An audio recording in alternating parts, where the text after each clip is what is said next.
예, 안녕하십니까. 2023년 9월 8일입니다. 죄송합니다. 좀 오래간만에 찾아뵙습니다. 제가 좀 일이 있었어가지고, 일요일 날 했어야 되는데 못하고, 화요일도 못했습니다. 이거, 지난주 일주일 전이거든요. 9월 1일이었는데, 그때 홍콩 태풍 온 거 아시는 분들 아시겠지만, 이런 식으로 왔었거든요. 제가 이거 한번 틀어볼게요. 이 여자분. 이거 뉴스에서 보셨는지 모르겠는데, 오, 이게 일주일 전 태풍이었고, 제가 지금 여기서 하는 사업이 소매 쪽에 포션이 많이 있어가지고, 저도 타격을 좀 입었는데, 어젯밤부터 이 비가 오더니, 한국에서 왜 올해 초였나, 작년이었나, 막, 강남 물에 잠기고 그런 적 있었잖아요. 주차장에서 물 잠겨가지고 막 사람들 인명피해 나고 그랬던 거. 그런 식으로, 이게 홍콩 와보신 분들 알겠지만, 웡타이신이라고 초록색 선이거든요. 빨간색 선하고 위에 구룡 쪽인데 구룡 쪽에 있는 지하철역 들어가는 데인데 이게 뉴스에서 보시면 아마 보신 분도 계실 거예요. 이런 식으로 잠겼어요. 지하철이 또 난리가 났어요. 오늘도. 그리고 이게 지금 길 한복판에서 떠내려가는 여자. 이거 홍콩 택시. 홍콩 아시죠? 어디까지 떠내려가나 이것도 쫓아가면서 찍잖아 이 사람이. 이게 지금 어젯밤 일이에요. 어젯밤. 못 일어나고 있어요 여자분. 어떻게? 자, 하여튼 이런 난리가 났습니다. 예, 그래서 제가 피해 아닌 피해를 저도 좀 입고 정신이 없어가지고 지난주에 못 찍었는데 오늘도 오늘도 난리가 나서 다들 장사하는 거 접고 이제 사업장도 문제가 좀 있고 했는데 하여튼 오늘은 더 이거 오늘 찍지 않으면 못 찍을 것 같아서 주말엔 더 바빠질 것 같아서 우선 키긴 켰습니다. 자, 죄송합니다. 일주일 제가 빼먹어가지고. 그리고 오늘 이게 타이머를 안 눌렀네. 예, 이거 30분 안에 절대 못 끝낼 것 같은데 한번 가보겠습니다. 예, 하는 데까지 하고 제가 그 실전 단기는 요번에 커버를 못할 것 같으니까 그냥 장기 이론만 말씀을 드리고 하겠습니다. 지금 돌아가는 상황을 보니까 그런 것 같아요. 그러니까 한국하고 미국하고 상황이 되게 흡사해요. 국민들만 내몰리고 있는 상황이거든요. 이게 무슨 말씀이냐면은 제가 느끼기에 지금 미국이나 한국이나 이 고금리 여파, 금리를 올렸는데 주택 시장에 영향을 못 주고 있죠. 미국 같은 경우에는. 저금리로 30년 대출을 해놓고 있으니까. 그럼 이렇게 되면은 은행들이 무너져야 되는데 은행들이 무너지질 않고 실리콘밸리나 퍼스트 리퍼블릭 같은 데 무너지지 않고 구제금융에다가 재정적자 풀어가면서 살렸단 말이에요. BTFP 돌리고 뭐 하면서. 거기다가 재정적자에서 돈을 푸는데 문제는 코로나 때하고 다르게 소상공인이나 개인들 주머니에다 갖다 직접 집어넣는 게 아니라 그 뱅킹 시스템을 통해서 은행을 거쳐서 재정적자가 돌고 있기 때문에 그 혜택을 개인들이 많이 받지 못하고 삶이 좀 팍팍해지고 있는 이런 형국이 벌어지고 있는 것 같아요. 한국도 보면은 고금리는 아니지만 어느 정도 금리를 정상화를 시켜놨더니 주택 가격이 살짝 떨어졌었죠. 왜냐면 변동금리에다가 1, 2년짜리 대출을 많이 했던 사람들이 많으니까. 반면에 은행은 안전하고 한국 같은 경우에는 리셋이 되면 되니까. 이렇게 돼서 이게 집값이 자연스럽게 떨어지는 거를 보고 재조정이 돼야 되는데 이 집값 폭락하는 걸 막기 위해서 한국 정부도 구제금융을 했단 말이에요. 각종 특례론부터 시작해가지고 규제 풀어주는 거 다 해서 부양책을 펼쳤더니 문제는 부동산 거품을 계속 유지를 해놓고 있으니까 개인들은 오히려 혜택을 많이 못 받고 삶이 팍팍해지고 있는. 그러니까 각 정부에서 큰 기업이나 큰 은행들이나 부동산 시장을 망가뜨리지 않겠다고 부양을 하고 난리를 치다 보니까 결국은 계속해서 지금 국민들만 힘들어지고 있는 상황이 되는 것 같아요. 그리고 요 특히 한국 앵커들이나 전문가분들이 제가 이거 3프로에 나와서 말씀하시는 분도 지난주에 봤는데 한국 뉴스 앵커분도 그러시고 제발 코로나 때 풀었던 돈이 아직 미국 사람들 주머니에 남아있다는 말씀은 좀 안 하셨으면 좋겠어요. 이거 얘네 거의 다 고갈 났고 3분기 되면 다 고갈 날 예정이고 없어요 이제 더 이상. 그러니까 코로나 때 푼 돈이 아직 남아가지고 소비력이 좋은 거다. 이 말씀은 제발 좀 안 하셨으면 좋겠어요. 사실 한국이나 미국이나 말고도 G20 컨트리 나라들을 전부 보면은 사실 비슷한 상황에 처해 있긴 해요. 저금리를 너무 오랫동안 하고 돈 찍기를 너무 오랫동안 했기 때문에 이 살려야 되는 자기네 국가에 지금 그러니까 정상적으로 어느 정도 돌아가기 위해서 살려야 되는 은행들이 너무 많다 보니까 이게 결국은 국민들 소비를 줄이고 연체율이 올라가면서 하나씩 부러져서 경기가 전반적으로 흔들리는 약간 그런 형국이 나올 것 같은 느낌? 그러니까 뭔가 하나 큰 게 부러져가지고 이게 리먼 백배로 가고 예전처럼 그렇게 가기보다는 다들 혈안이 돼가지고 정부 차원에서 다들 살리고 또 죽지 않도록 계속 심폐소생술을 하다 보니까 그러다 보면은 결국 국민들이 쓰러지는 약간 그런 형태가 될 것 같아요. 한두 개 대형회사나 대형은행들이 무너져가지고 리먼 백배가 되는 게 아니라 좀 더 이게 제도적으로 중요하다 싶으면 무조건 살리니까 그러다 보니까 이게 개인 레벨에서 부익부 빈익빈 현상이 더 두드러질 것 같다. 약간 그런 느낌이거든요. 그게 이제 요번 영상의 핵심이에요. 제 느낌, 제가 말씀드리고자 하는 게.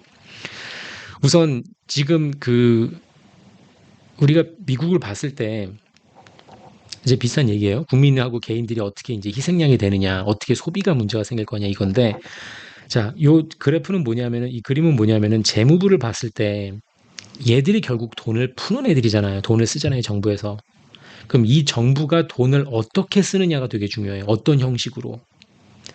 우리가 잘 알지만 이제 재무부가 돈을 만약에 쓴다 그러는 거는 적자가 난다는 거는 예를 들어 그 국가에서 300이 세금 수입이고 400이 지출이라 그러면 100이 부족하잖아요. 그럼 그 100을 어디서 메꿀 거냐인데 크게 봤을 때 세 가지가 있겠죠.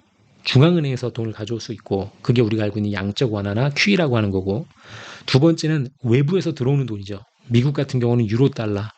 이게 이제 중국이 될 수도 있고 일본이 될 수도 있고 사우디가 될 수도 있고 국부 펀드가 될 수 있고 외국 애들이 갖다 들어오는 거. 세 번째는 미국 국내에서 조달하는 거예요. 국내에 있는 은행들, 미국 은행들이라든지 연금공단이라든지 펜션 펀드 같은 거에서 돈이 들어가는 거죠. 어떻게 해서든지 재무부는 돈을 빌리면 돼요. 친구가 여럿이 있는데 그 중에 어떤 놈이든지 나한테 돈을 충분히 빌려만 주면 되거든요. 지금 상황 같은 경우에서는 연준은 이제 날라간 거죠. QT로 돌아섰으니까. 그리고 유로 달러도 안 들어오고 있죠. 중국이나 일본이나 지금 다른 나라들이 거의 유행처럼 미국 국채 보유량을 줄이고 있잖아요. 러시아가 당하고 있는 거 뭐 당한 거 보고 하니까 불안하기도 하다 뭐 하고 이유는 여러 가지지만 보유를 줄이고 있단 말이에요. 그럼 결국은 미국 내에 있는 그 은행들이나 펀드나 자기가 자급자족을 해야 되는데 원래대로라면 이 자급자족이 충분하면은 사실은 인플레를 그렇게 크게 끌어올리는 요소는 안 돼요, 원래는. 왜냐하면 연준이 없고 여기서 유로 달러가 없다고 보면 이 두 가지가 없다고 봤을 때 300을 세금을 걷었는데 내가 400을 써야 된다. 경제로 지금 이게 경제입니다. 여기가 경제예요. 이 경제에다 갖다 400을 불어 넣어야 되면 100이 더 필요하잖아요. 근데 이 100이 은행에서 나와가지고 일로 들어가잖아요. 그럼 다시 이게 100이 들어가면 다시 은행한테 와요. 이렇게. 돈이 돌고 돌아서 그렇게 큰 문제가 되진 않아요.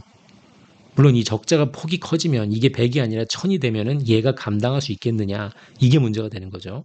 그래서 이제 살 사람이 없다. 재무부한테 돈을 빌려줄 사람이 없기 때문에 결국은 QE로 다시 돌아서야 될 겁니다. 라고 제가 저번에 떠들었던 거고. 이 경제 시스템을 봤을 때, 그리고 한 가지만 더 말씀드리면, 리버스 리포 패실리티하고 트레저리 제너럴 어카운트에 대해서 뭐라고 댓글을 많이 달아주시는 분들이 가끔 계신데, 간단히 말해서 뱅킹 시스템 바깥에 있는 주머니라고 보시면 돼요. 연준이 지금 이 위에 있잖아요. 연준은 지금 모든 사람들 위에 있잖아요. 가장 꼭대기에. 그래서 필요하면 돈 찍어서 내주고 빨아들이기도 하고 이러는 게 중앙은행인 거고 걔들이 옆에 차고 있는 주머니가 리버스 리포 패실리티라고 있는 거고 이게 2.5 트릴리언까지 갔다가 지금 1.5 트릴리언까지 낮아져 있는 거고 그 다음에 재무부가 옐런에서 부채 한도 협상 문제 생겼을 때 TGA에서 500 빌리언을 갖다 꺼내 썼다는 거 있잖아요. 그것도 여기 있는 거죠. 그러니까 이 두 개는 뱅킹 시스템 바깥에 있는 돈이에요. 바깥에 존재하고 있는 돈. 자, 그거고. 그럼 이 뱅킹 시스템 봤을 때 얘들이 이 100이라고 하는 재정 적자를 쓸 때 어떻게 쓰느냐가 중요한 거 아니에요. 코비드 때는 우리가 알지만 그때 코로나 때 제일 문제가 됐던 게 그냥 중간에 있는 모든 장애물을 다 갖다 집어치우고 그냥 소상공인 주머니에 그냥 개인 주머니에 야 너 4인 가족이야? 800 곱하기 4 해서 3,200 줄게 갖다 써.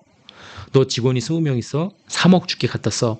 해서 그냥 무지막지하게 돈을 갖다 꽂아 넣었기 때문에 인플레이션이 굉장히 빨리 급속하게 온 거고. 그쵸?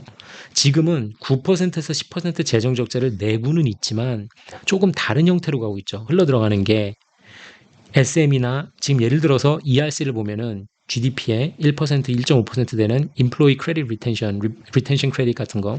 너 코로나 때 직원들 몇 명 고용하고 있었니? 그때 힘들었지. 내가 지금 돈 줄게. 코로나 끝난 다음에 그때도 직원 몇 명 있었어. 그때까지 더 줄게. 코로나 끝난 다음에도 줘요, 지금 돈을. 그게 문제인 거예요. 두 당이 26,000불씩 나가는 게. 그 돈이 나가는 게 그나마 중견기업이나 중소기업에 들어가니까 개인들 주머니에 들어가는 건 아니까 인플레를 일으킬 수는 있는데 코로나 때보다는 좀 덜 일으키는 거죠. 그리고 나서 IRA 같은 게 있죠. 인플레이션 감축법. 이런 거는 아무래도 공장을 짓는다든지 공장 짓는데 보조금이 나간다든지 건설, 댐 짓는데 들어가는 거니까 아무래도 뱅킹 시스템을 거쳐서 들어가는 거니까 인플레이션이 그렇게 좀 덜 심하게 오겠죠. 내 주머니에 바로 들어오는 게 아니니까 소비자 주머니에. 그러니까 약간 형국은 좀 약간 다른 형태로 돈이 들어가고 있으니까 9% 10% 재정 적자를 찍어도 이때만큼 더 심한 인플레가 막 찾아오는 건 아니에요. 제가 지금 써놓은 게 이거예요. 그래서 9% 10% 재정 적자에 불구하고 인플레가 조금씩은 둔화할 수밖에 없는 게 QT 진행하고 있고 뱅킹 시스템을 통해서 돈이 들어오고 있으니까 또 유로 달러, 중국, 일본, 사우디 돈이 좀 덜 들어오고 있으니까 기업 주머니에다 갖다 꽂아주고 있으니까 여러 가지 다른 형태로 오기 때문에 조금 둔화하고 있고 문제는 물론 유가죠. 요즘 이제 다시 유가가 오르고 있으니까 한국도 8월달 인플레이션 보면은 0.3% 8월달 인상 예상했는데 1.0% 나왔더라고요. 한국은 이제 큰일이에요. 이게 유가가 올라서 한국은 인플레이션이 올라버리면 계속 여태까지 우리 얘기했잖아요. 3.5%에서 올리고 있지 않고 있기 때문에 인플레 오면 한국은 끝장이죠. 진짜 한국은 인플레이션 오면 안 돼요. 그러면 진짜 난리 나는 거예요. 그러면 제가 전에 얘기했던 고점 대비 7, 80% 떨어진 값에 집 살 수 있는 이게 다 현실화가 돼버리는 겁니다. 자, 어쨌든 이거를 이렇게 몰고 가는 상황이기 때문에 파월이 5.5%를 유지를 하면은 그러니까 봐가면서 이렇게 조절을 해가면서 이거를 5.5%라는 그 부담을 줘야 되는데 그렇게 하기가 되게 힘드니까 중앙은행에서는 기준금리를 올려놓고 있으면은 골라서 5.5%를 적용할 수 있는 게 아니잖아요. 그러니까 이런 식으로 지금 개인들은 힘들어지고 있는 상황에서 5.5%를 때려버리니까 결국 질문은 5.5%를 못 견디고 가장 먼저 부러질 애들이 누구냐 과연. 원래 우리가 경제학으로 배우고 공부했을 때 이렇게 기준금리를 급하게 빨리 올렸을 때 채권값이 떨어지면 가장 먼저 무너져야 되는 애들이 은행이에요. 그러니까는 크레딧 스위스 날아가고 실리콘밸리 뱅크 날아가고 은행들 줄줄이 날아가고 길트 사태 나고 저 영국에서 영국 국채 사태 나고 이게 원래 순서대로 맞게 가는 거였는데 이거를 다 꽁꽁꽁꽁 막아버리니까 문제가 되지 않도록 뚝이 터지지 않게 그냥 갖다 꽂아내니까 그 다음에 그러면 고금리 5.5%를 견디지 못할 애들이 누구겠냐. 이렇게 되면 결국 소비자가 가장 크게 당할 것 같고 그 다음에 이제 우리가 많이 알고 있는 뭐 CMBS라든지 상업용 부동산 마켓 같은 거 이런 게 좀 타격을 입겠죠. 그러니까 한 방으로 넘어지는 게 우리가 알고 있는 그런 큰 기업이나 은행보다 물론 무너질 수 있어요. 이제 뭐 자고 일어나면 몇 주에 다시 또 나올 수 있는데 지금까지 돌아가는 상황 봐서 뭔가 그 나라에 있는 큰 기업이 넘어간다 그러면 한국에서 봤을 때 만약에 자고 일어났는데 무슨 큰 저축은행 전 잘 모르겠어요 이름은 한국 큰 저축은행이 하나 넘어가니까 그 옆에 같이 붙어있던 신한은행이 흔들린다 예를 들어 그럼 한국을 보고 있겠냐고요 그냥 모든 힘을 다해서 그걸 또 막아줄 거란 말이에요. 그렇게 계속해서 양분화가 된 큰 기업들이나 뭔가 위험하면 막아줘야 될 것 같은 거 막아주고 부동산 계속 부양시켜주는 그런 행보를 계속 가면서 소비자들은 소비자들대로 힘든 거죠. 그 개들은 살려주고 소비자들은 지원금을 받지 못하고 인플레 무서우니까 힘들다고 더 이상 소비자들이나 개인들한테 돈을 갖다 푸는 건 못할 테니까. 즉 5.5% 기준금리가 소비를 둔화시키는 게 확실히 지금 보여지고 있어요. 소비가 전혀 괜찮지 않습니다. 소비 탄탄하다 이러는데 제가 보기엔 절대 탄탄하지 않거든요. 미국도. 하나씩 볼게요. 이 전에도 보여드렸던 건데 지금 세이빙스 레이시 저축률이 굉장히 낮아져 있다 그랬잖아요. 저축률이 지금 3.5%에 와 있어요. 코로나 나기 전에 2019년에 보세요. 10%입니다. 얼추. 이때가 이자율이 0%일 때 아니에요. 0% 왔다 갔다 할 때. 그때도 10% 저축을 했는데 지금 저축률이 이렇게까지 많이 내려와 있고, 물론 얘들이 돈 빼가지고 MMF 펀드나 이런 데 많이 들어가 있어서 이제 그런 이유도 있다고는 하지만 저축률이 이렇게 많이 낮아져 있기도 하고, 또 보면은 전에도 보여드린 것처럼 이 자동차 할부 계속해서 엄청 오르고 있고 많이 올라 있죠. 그다음에 크레딧 카드 딜리퀀시하고 크레딧 카드 연체율도 많이 올라가 있다고 그랬죠. 크레딧 카드 지금 올라가 있는 거 보면은 최고점 찍어서 1 트릴리언 넘었다고 말씀드렸고, 이 연체율도 계속해서 오를 수밖에 없는 이 지금 V-shape 나오고 있는 거고, 저는 좀 반대하는 게 크레딧 카드 사용량이 많이 올라가 있는 걸 보고 소비자 자신감이 오르면은 카드를 더 사용한다. 즉 컨슈머 컨피던스가 올랐기 때문에 크레딧 카드를 더 사용하는 거다라고 말씀하시는 분이 계시는데, 그런 방송에 나와서 저는 그거를 동의하기 어려운 게 약간 CNBC에 있는 앵커들이나 할 수 있는 말인 것 같아요. CNBC에 있는 사람들은 전부 다 불이니까 다 항상 업티미스틱하고 좋아질 거라고 항상 갖다 이렇게 팔아야 되는 사람들이니까. 저는 제가 말씀드렸죠. CNBC에 나오는 사람들은 항상 everything's gonna go up, up. 항상 오를 거라고 말하는 사람들이기 때문에 그런 사람들이나 하는 발언인 것 같아요. 왜냐면 연이자율을 23, 24%씩 되는 그 비싼 금리, 비싼 크레딧 카드 돈을 계속 올라간다는 거는 그만큼 생활하기 어렵고 생활비가 부족하기 때문에 쓰는 거라고 저는 보거든요. 그리고 corporate bankruptcy, 전에도 말씀드렸죠. 기업 부도율 자연스럽게 오르고 있고, PMI, 컴포sit 둘 다, 제조업하고 서비스 둘 다 구매자 지수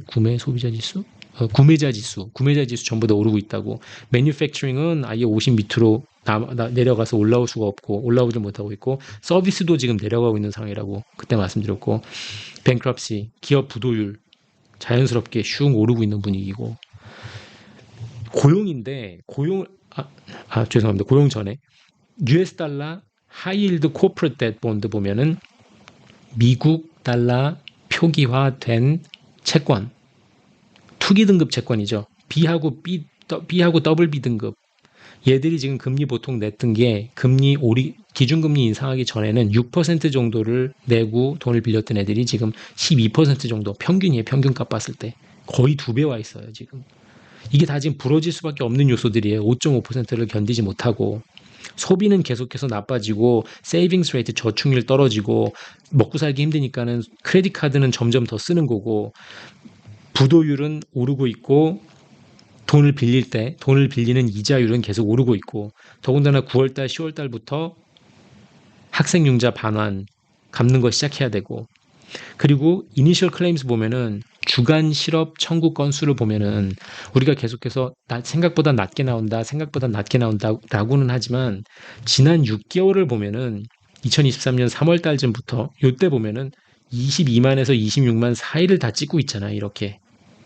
근데 그 전 6개월을 보면은 18만에서 22만이었어요. 그러니까 이렇게 올라가 있어요, 지금. 하나 엘리베이터 있는 상황이에요. 생각보다는 계속 낮게 나온다고는 하지만, 그 생각했던 거 숫자가 워낙 높았기 때문에 이제 좀 더 낮게 나온다고 보여지는 것도 있고, 전체적으로 이렇게 올라가 있는 상황이라는 거죠. 그리고 QI 리서치라고 그 데니얼 아줌마가 있는 그 리서치에서 맨날 하는 말, 컨티뉴어스 클레임이 연속 신청 건수, 연속 4주, 최소한 4주일 거예요. 최소한 4주 동안 연속으로 신청했던 건수가 9개월 전에는 미국에 스테이트가 하나도 없었어요. 아무 스테이트도 이 컨티뉴어스 클레임이 오르고 있는 애들이 없었는데, 오늘날에 48개 스테이트에서 이 컨티뉴어스 클레임이 계속해서 오르고 있다 그럽니다. 오르는 추세다. 그러니까 그만큼 그러니까 직업이 없는 사람이 실업 청구 그 건수 어플라이 하는 사람이, 실업 수당을 어플라이 하는 사람이 그만큼 늘어나고 있다. 이런 분위기를 보여주고 있다는 거죠. 그러니까 생각처럼 지금 이 경제는 소비라든지 실업 고용 상태가 그렇게 사람들이 말하는 것처럼 탄탄하고 좋지 않다. 왜냐하면 이 5.5%를 결국은 몸으로 받고 가장 고생을 많이 할 애들이 소비자 혹은 이 CMBS 마켓이 될 것 같다. 예. 라고 지금 보여져요. 지금 상황에서 봤을 땐. 중간에 다른 게 또 한번 크게 부러질 수는 있고, 난리가 날 수 있는데, 그 큰 게 난리가 나면 또 다시 정부가 들어와서 막아줄 테니까. 그러다 보면은 계속 정부는 정부대로 돈 쓰고 재정 지출하고 10% 이상 재정 적자 나는 상황에서 소비자들만 바보 되는 것 같은 거 있잖아요. 한국도 비슷해요, 상황이. 계속 부동산 지금 부양하면서 부동산 값 다시 오르네 이런 분위기 조성하고 그 거품을 터뜨리지 않기 위해서 안간힘을 쓰고 있잖아요. 지금 모든 규제 다 풀어주면서. 그런데 사람들은 지금 우리 국민들 주머니는 계속 팍팍해지고 있고 약간 그런 분위기로 가고 있는 것 같아요. 한국이나 미국이나 지금 계속. 자, 5.5% 갔을 때에 부러지는 애들 또 누가 있냐? 많이 들어보셨겠지만 이거죠. 상업용 부동산. 그러니까 주거용 부동산은 미국 같은 경우에는 확실히 막았어요. 구제금융으로. 한국 같은 경우에는 부동산 가격 자체를 올리고 있는 분위기고 미국 같은 경우는 어떻게 돼 있습니까? 좀 상황은 좀 다르죠.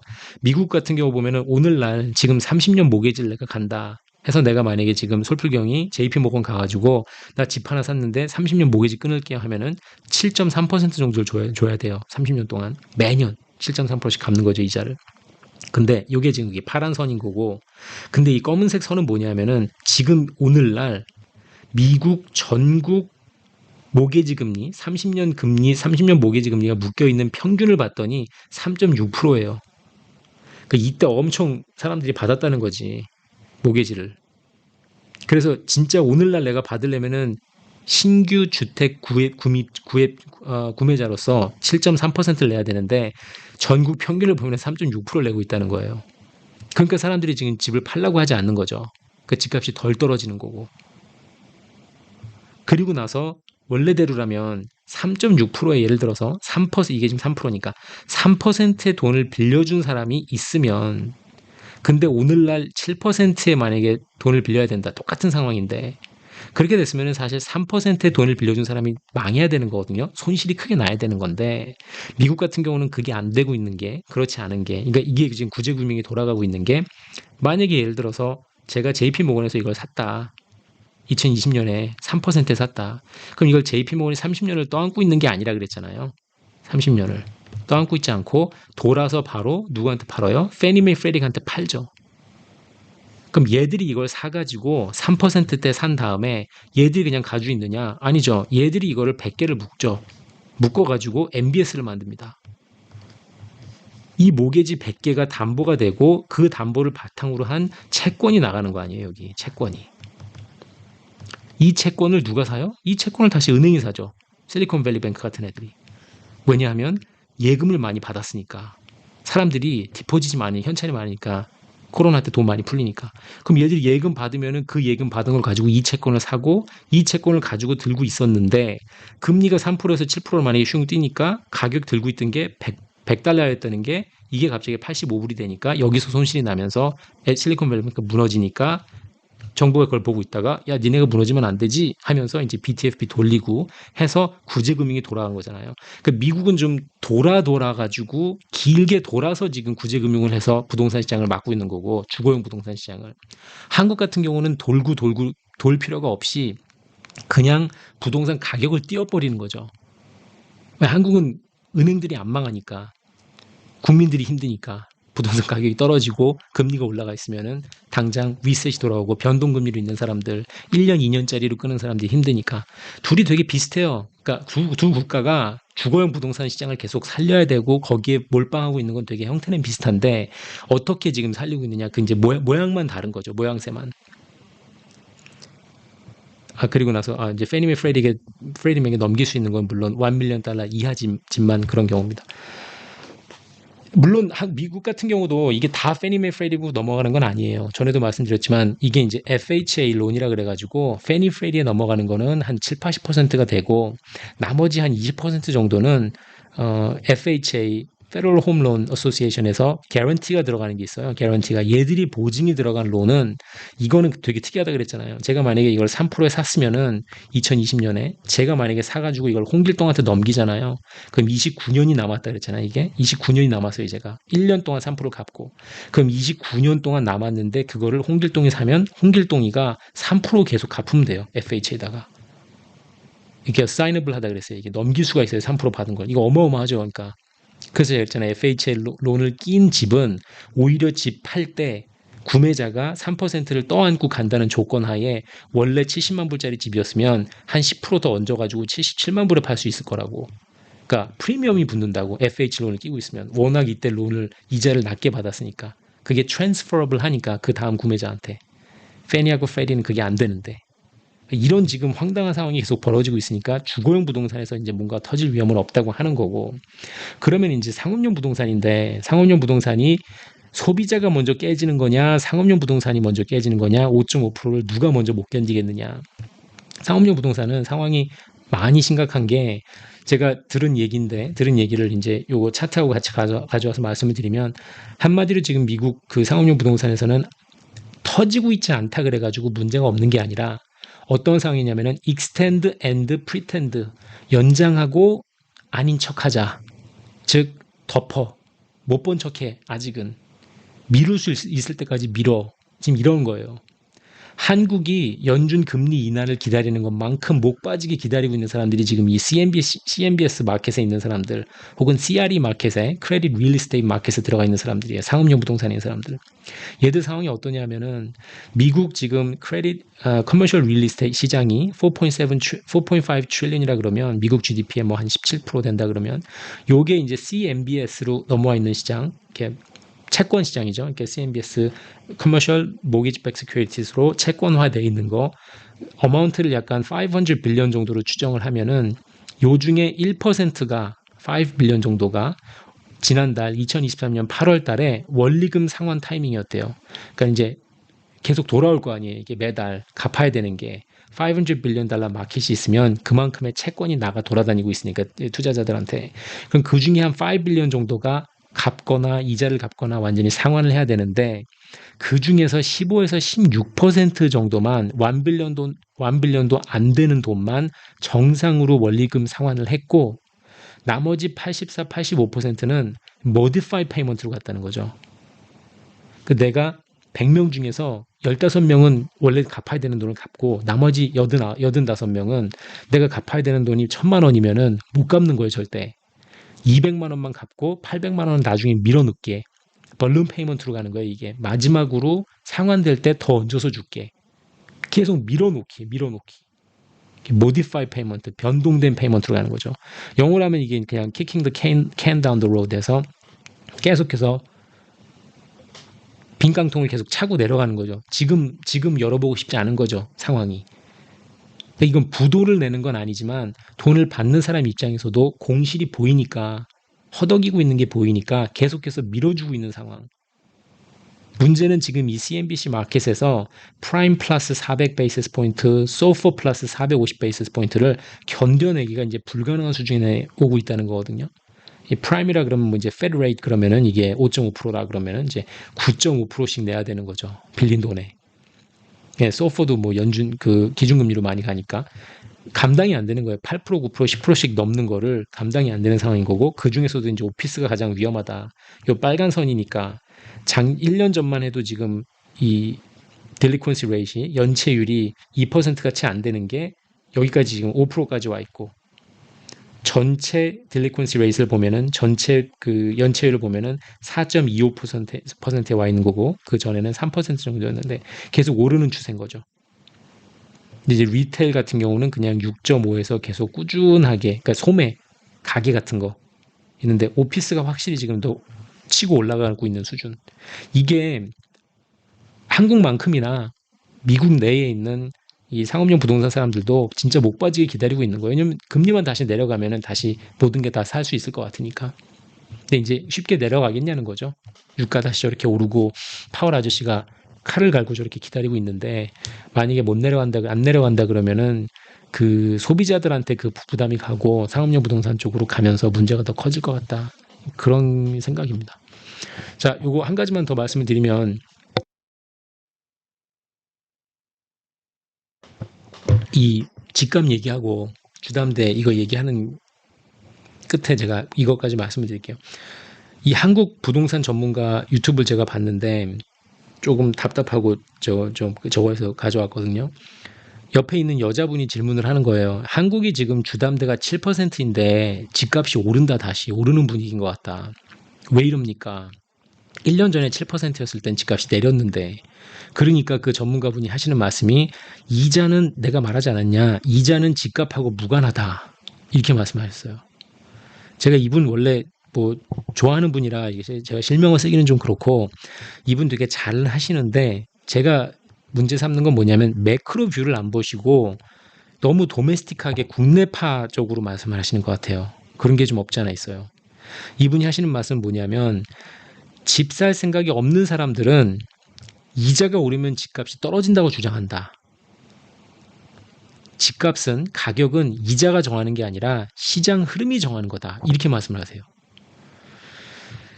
그러니까 제가 이자에 대해서, 이자하고 집값에 대해서는 정말 많이 말씀드리고, 잘못된 것도 막 다른 분 갖다가 영상 갖다 찍어내면서 뭐라고 하고 막 했는데, 이 얘기가 또 나오고, 한국 저는 주담대가 7% 간 줄 몰랐어요, 솔직히. 근데 7%인가 봐요. 지금 기준금리가 3.5인데 어떻게 주담대가 7%까지 많이 올랐는데, 시장금리가 이제 밀어 올리는 거죠. 뭐 아무리 기준금리를 갖고 있어도.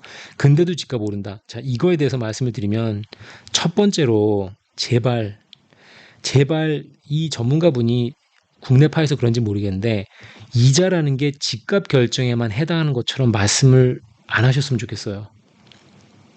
그러니까 그분이 부동산 전문가이기 때문에 이 컨텐츠 자체가 부동산에 국한되어 있는 건 알겠어요. 근데 금융을 하고 뭐 이걸 보는 사람으로 입장에서는, 이자라는 거는 부동산 가격에만 결정이 되는 게 아니라, 이자는 뭡니까? 제가 돈의 가격이라 그랬죠. price of money라 그랬잖아요. 모든 물건이나 뭐 서비스에다 가격이 붙은 것처럼 돈에도 가격이 있어요. 그래서 이자가 낮으면 우리가 싼 돈이라 그러고, 고금리는 비싼 돈이라 그러잖아요. 산부이자 비싼 거 아니에요.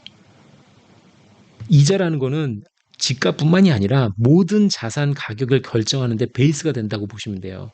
이게 부동산일 수도 있고, 주식, 채권, 현금, 미술품이나 금, 그렇죠? tangible, intangible asset. 그러니까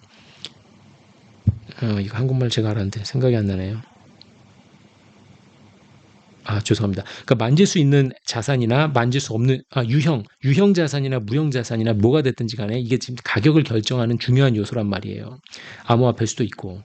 그게 첫 번째인 거고, 제발 이자가 부동산 가격에만 결정한다고 생각하지 마시고, 부동산은 자산의 일부다. 그게 첫 번째고, 두 번째는 자산 가격 결정에 있어서 집값 포함해가지고 자산 가격 결정할 때 이자가 전부 결정합니다 라고 말해도 안 되고, 이자는 절대 무관합니다 라고 말하셔도 안 돼요. 그러니까 극과 극으로 말씀하지 마시고, 분명히 이자는 중간 어딘가 있겠죠. 언제는 영향을 주고 언제는 영향을 좀 덜 주고.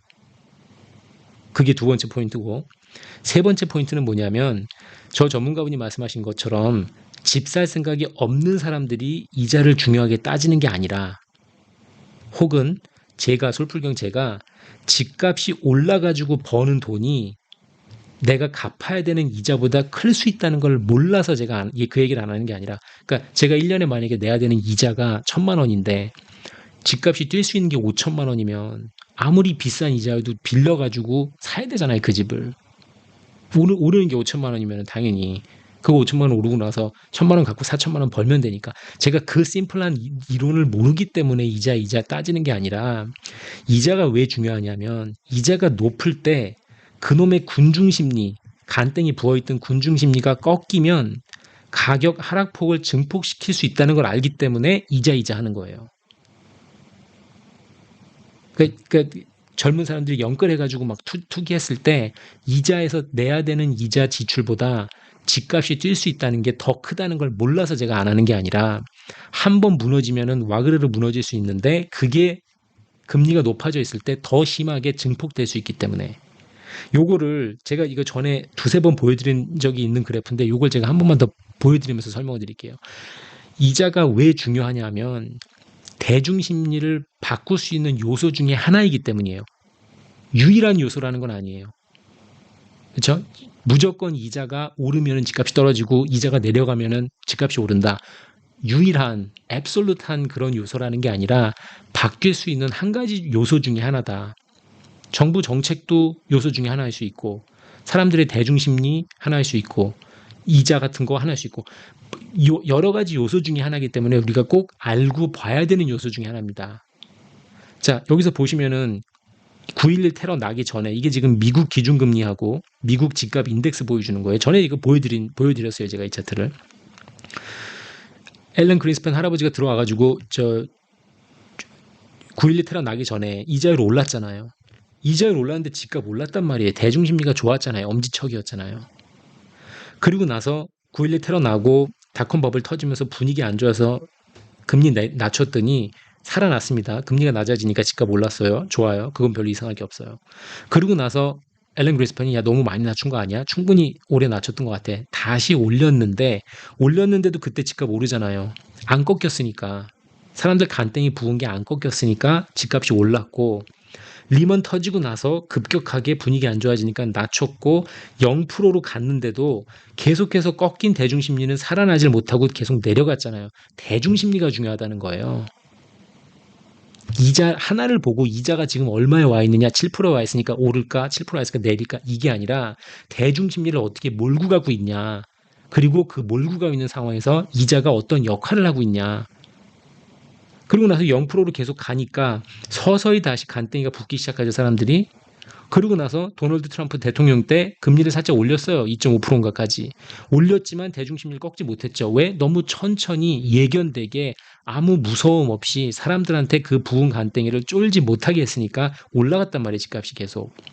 그리고 나서 코로나 때 다시 낮추니까 미친 듯이 오른 거고 12년, 13년, 14년 만에 제로금리 끝났다 확 오르니까 다시 이제 대중심리가 꺾이기 시작한 거고 이 사이클을 이거를 아시라는 거예요. 대중심리 변화를. 무슨 말씀인지 아시겠죠?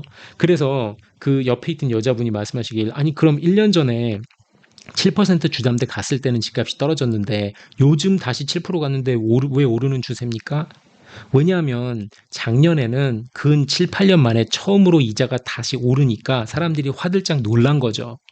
그러니까 군중심리가 확 꺾이면서 막 불 붙어 있던 게 불이 한번 꺼졌으니까 그때 불안감이 조성되면서 가격이 한번 떨어졌던 거고 그러고 나서 뭐가 있었어요? 그대로 그냥 가면 되는데 다시 금리가 내려갔다가 다시 올라와서 7%가 됐지만 군중 심리가 확실히 살아나 있잖아요. 지금 1년 전보다. 왜 살아나 있어요? 왜 간땡이가 부어 있어요? 아니 한국에서 특례론 40조 풀고 역전세론 풀고 50년짜리 만기 나와 있고 세금 깎아주고 실거주 의무 폐지하고 분양권 전매 제한 기간 줄이고 미친 듯이 모든 걸 다 하고 있잖아요 지금. 하는 총재 나와가지고 딜레버리징 해야 됩니다 하면서 기준금리 못 올리고 사람들 생각 속에 하다못해 지금 금리 인하 시기 계속 물어보고 그 인하되는 거 아니냐 이러는 와중에 사람들이 정부가 살려주고 있으니까 연준이 임플리시트 패드를 쳐가지고 주식시장을 살린 것처럼 똑같이 정부가 한국에서도 부동산에 대놓고 미친 듯이 거기다 전력 투구를 하고 있기 때문에 그걸 보면서 특히 젊은 층에서 다시 불이 붙고 있는 거 아니에요. 다시 포머가 생기고 야 fear of missing out 해가지고 지금 사지 못하면 이거 또 난리 나는 거 아니야 하면서 그 세력에 다시 불이 붙고 있는 거죠. 아니 그러니까 뭐 다른 전문가분들 얘기 들어보면은 이제 실수요자가 들어왔던 거고 가격이 오르면은 다시 실수요자가 떨어져 나갈 거다라고 말씀하시는 분도 계시고 아직은 이렇게 투기 세력이 강하게 들어오지 않는다라고 하시는데 솔직히 전 모르겠어요 정확히 어느 세력이 더 센지는 모르겠는데 그건 되게 알기가 어려울 것 같은데 이만큼 전력 투구를 하고 있으니까 정부에서 그걸 보면서 대중 심리가 다시 올라가고 있는 거예요. 살아가고 있는 거 아니에요. 이 상황에서 제가 말씀드리는 건 저는 이거는 지금 잠깐이고 앞으로 다가올 문제 한국 저렇게 만약에 한 달 인플레이션이 0.3% 올라야 되는데 1% 오르고 유가가 혹시라도 다시 90불, 100불 넘어가지고 유지되는 상황이 생기면은 한국 같은 경우는 굉장히 골치 아파진다. 문제 생긴다. 그 상황에서 만약에 주담대가 7%가 있다? 7%, 2%가 있는 거고 7%가 있는 거고 확 차이가 나겠죠. 분위기 안 좋아가지고 인플레 위험 있고 원화 흔들리면서 재정 적자 계속 내야 되는 상황이고 우리 저 무역 적자 나고 안 좋은 상황인데 주담대가 7%가 있다 그러면 그러니까 구매 세력이 어디서 나오겠어요? 구매 세력이 없겠죠. 다들 팔고 손 털고 나오려고 할 거 아니에요. 확 몰릴 거 아니에요, 그때. 그러니까 이자가 중요하다는 거예요. 이자가 모든 걸 결정하기 때문에 항상 이자가 오르면은 집값이 떨어져야죠. 왜 오르냐? 이렇게 뭐랄까 좀 이렇게 너무 2차원적으로 너무 단순하게 생각하지 마시고 이거를 요소 중에 하나로 좀 보셨으면 좋겠다.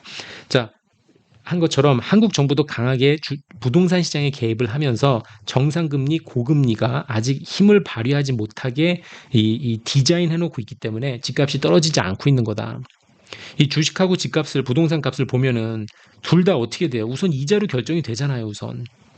그쵸. 이거 디스카운트 캐시플로우 모델로 해가지고 주식값이 결정이 되는 거고, 8만 원, 9만 원짜리 삼성전자가 결정될 때는 어떻게 돼요? 이자가 결정이 돼야 되잖아요, 우선. 그리고 베이스는 어떻게 결정돼요? 집값도. 당연히 돈을 빌렸으면은 이자가 얼마나 중요해요. 내가 얼마에 갚아야 되는지에 따라서 애모타이제이션이 들어가니까. 근데 이거 두 개를 다 막고 있는 거 아니에요? 지금 정부 구제금융으로 막아주고 있잖아요. 한국 부동산이 됐건 미국 주식시장이 됐건, 물론 미국에서 뭐 주식시장을 부양하겠다고 구제금융하는 거 아니라고 말하겠지만, 문제는 이렇게 되면 거품 유진되겠죠. 당분간은 가능해요. 근데 터지면은 더 강하게 터진다는 거예요, 제 말씀은. 그렇죠? 문제는 집값이 떨어지는데 부양책이 먹히지 않고, 부양을 하려고 하는데 부양책이 더 이상 먹히지 않은 상황에서 사람들의 대중심리가 완전히 돌아서고 쫄은 상황에서 금리까지 높아져 있으면 그 하락폭이 어떻게 된다? 증폭된다. 한국이 지금 딱 그 상황에 와 있는 거다. 그러니까 이자가 중요하다는 거예요. 제가 이 전문가분 실명을 말하고 싶은데 그럴 순 없고 안 하기로 했으니까 답답해가지고. 자, 오케이. 여기까지. 예, 더 길게 하지 않겠습니다. 죄송합니다. 제가 시간이 없어서 요 전에 올렸던 영상 댓글 아직 못 봐서 거기에 무슨 글이, 무슨 욕이 올라와 있는지 모르겠는데, 다음 영상 실전 찍기 전에 요번 거하고 전에 있는 거 댓글 정독하고 들어와서 열심히 답하도록 하겠습니다. 죄송합니다. 요번에는 제가 빨리 여기까지만 끊겠습니다. 자, 재밌게 봐주셨으면 구독, 좋아요 부탁드리고요. 제가 조만간 너무 늦지 않게 다시 실전 가지고 찾아뵙도록 하겠습니다. 감사합니다.